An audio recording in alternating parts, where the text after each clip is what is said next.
We got some bitfucks in there, I can tell. Too bad. What's up, guys? Welcome back to the Crypto Plebz channel. It's your boy Jumpman Crypto. We have some crypto news that we're going to cover today. We're going to hit a few charts, look at a stock that I've been accumulating. With that being said, guys, please just remember everything that I say is not financial advice. I'm just a regular dude with glasses. You guys know the drill. We don't be editing. We don't do none of that stuff here, guys. No clickbait. Just keep it real and 100. So please smash that like, share the video to your friends and family. Let's get into this. All right, guys, so we all know that ETH had its upgrade today, the Fusca. It basically helps it scale better. Its swaps are going to be cheaper, bridges are cheaper, on-chain gaming cheaper, social applications cheaper, lower L2 fees, more transactions, such and such and such. I am not the person to get all your, technical, stuff from this kind of thing. Guys, look, at the end of the day, we just buy stuff and we sell the top and we try to nail the bottom. It's not always easier said than done, but at the end of the day, guys, look, some of the big gripes that people have with Ethereum is about the gas fees and such. And, a lot of these L2s like, Optimism, Arbitrum, they tend to suck, gas fees and make it a little bit more inflationary. So with this upgrade, it's going to make Ethereum deflationary. So that's always going to be a great thing, guys. A lot of things have been popping up on the news around here. Let's see. I should have had this all pulled up already. Let me pull up to my boy Cryptos R Us. Shout out to Cryptos R Us, by the way. Walmart OnePay Cash App now accepts XRP, ETH, and BTC. So, guys, look. While the whole time everybody's kind of, panic selling stuff like that, big players right now are starting to get into the market, guys. Charles Schwab as well is starting to dabble into the big dogs as well. They said they're planning to get their spot Bitcoin and Ethereum ready by the half of 2026. They're a little late to the party, but I guess never late than never, huh? And then last, we have Cardano apparently in the process of adding USDC Circle with them. So this would be pretty huge for Cardano if they're able to land that. Let's all be real. The price action of Cardano has not been great. And you look, I really want to believe that Cardano can get it together. Charles Hoskins is an OG, one of the co-founders of Ethereum. And quite frankly, he's a good guy. And I really want to see Cardano do well. But look, guys, the price action on Cardano is not reflecting that. So I think that we are just one really big narrative away from actually having some really good upside with Cardano. So like I've been telling everybody, I think it's worth, maybe not financial advice, of course, just for entertainment purposes only. Consider, positioning yourself in Cardano. The price, at 40 cents, in my opinion, is a really great deal. Last week it was around 35, 36, 37 cents. Obviously it's gone up from there.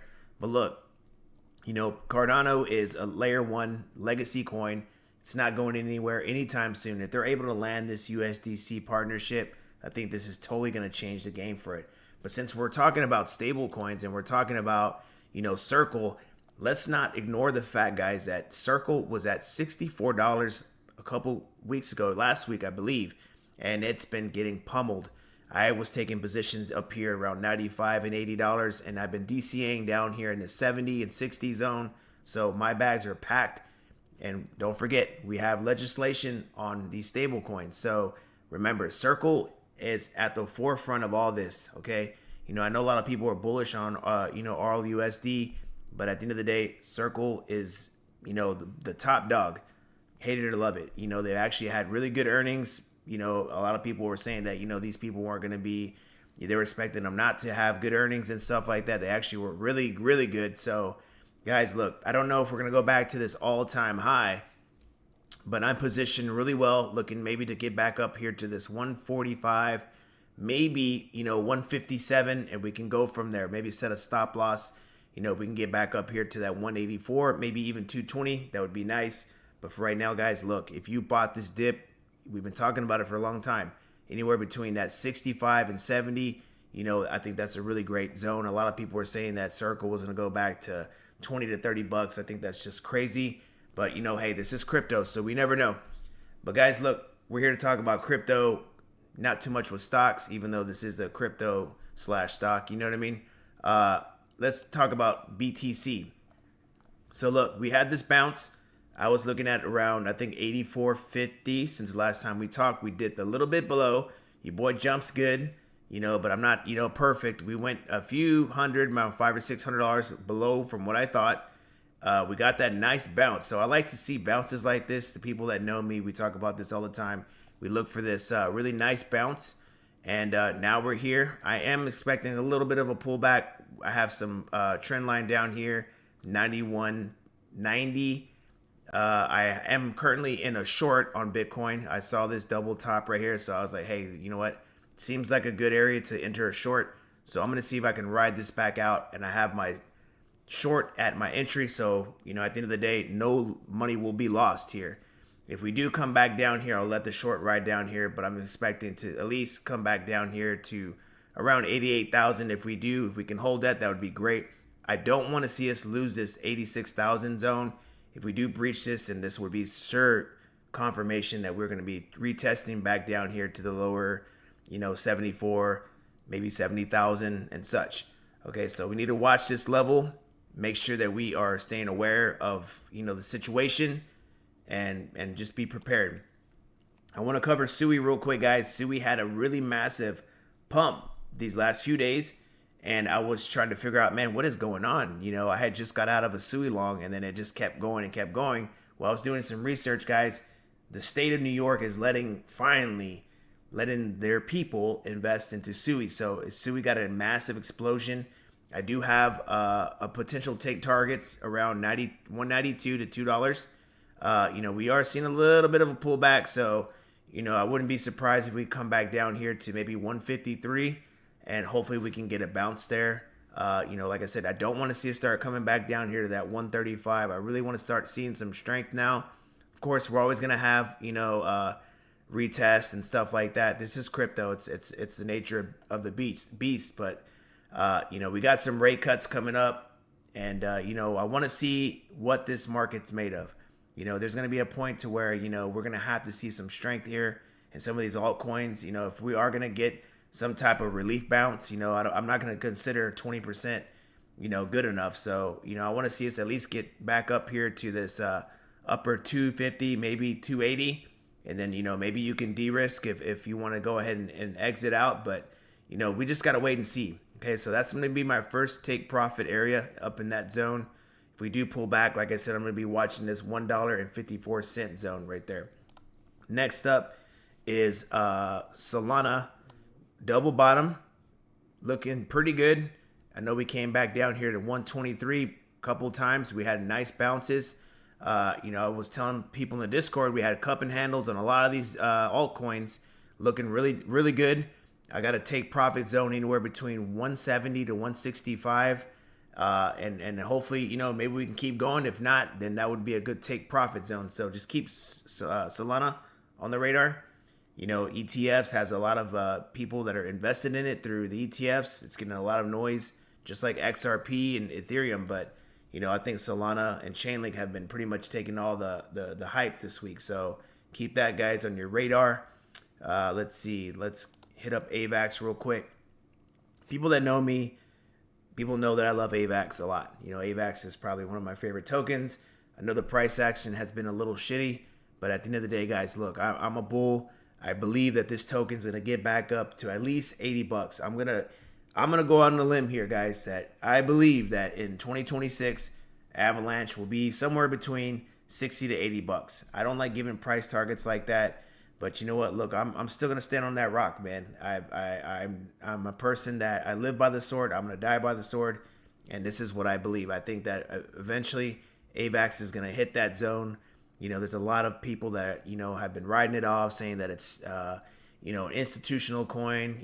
I could argue that pretty much every layer one is now an institutional coin, but I believe in it and I'm going to ride this out and I'm going to see it through. So, if you guys are waiting for a good entry, keep that 1353 on the radar. I don't want to see us go back down here below this 1261. That would put us back in the falling wedge pattern chart. But for right now, I'm looking for us to break out. I want to see us to get maybe hopefully by, $19 to $20 by Christmas. and at least start building up a new level of support. I would like to see us get up around this 15.75 and start building this support back up, and hopefully we can get back up around this $30. For people that are just trying to get in and get out, man, they're traumatized. I think that would be a good zone. If you even get in now, we're still under $15. So if we could even get back to where we were at October 9th, this was at $30. That would be a clean 2x. So, look, again, not financial advice. Just keep it on the radar, okay? So keep that level on the radar. Guys, this is a time to tap in. I keep telling you guys, there's a whole lot of stuff that's happening in the market. We got the base ecosystem potentially getting ready to rock and roll. December 17th, Coinbase is going to make a major announcement. I really want to say that I think that these guys are going to be launching their own base token. I think this Monad coin was a somewhat of a little test run to see if people were going to be, what kind of engagement they would have. And I think that these Coinbase has a incentive to keep Monad going. I tell a lot of people that, that I've talked to in the Discord, that if Monad were to fail, it would make Coinbase look really bad. And I think that a lot of people would not want to get back into ICO. So I think that Coinbase has a certain, obligation, to keep that coin above a certain area. So, I don't know if Monad's available here on TradingView, but, just keep an eye on it, guys. If it gets around to that 25 cent, I would be expecting some type of bounce and, just basically ride that wave. I've been seeing, when it went down there last time, it had a nice little 20 to 30% bump up. So, for me, I'm not saying to get into Monad, but I'm just saying that, that's something to keep the eyes on, okay? All right, guys, just a quick video. I wanted to come on here and always let you guys know that, hey, look, I'm here. I'm not going to be making videos every single day like everybody else saying the same stuff over and over and over. But I just want to come out here and show my support to everybody and make sure to let everybody know, hey, I'm here. And if you guys are looking for a place to trade, I'm trading on BitNewX. If you guys are needing help with that, you guys are more than welcome to join Crypto Plebz, or you're welcome to join the Keenan Grace Discord. I'm a crown trader there. I post setups there, every other day. Hey, some have been really great trades, some not. But for the most part, guys, we have been making some good money. And, like I said, we're more than welcome to have you down there. The links will be down below in the description box. You guys stay blessed. We'll see you in the next video. Jumpman Crypto out.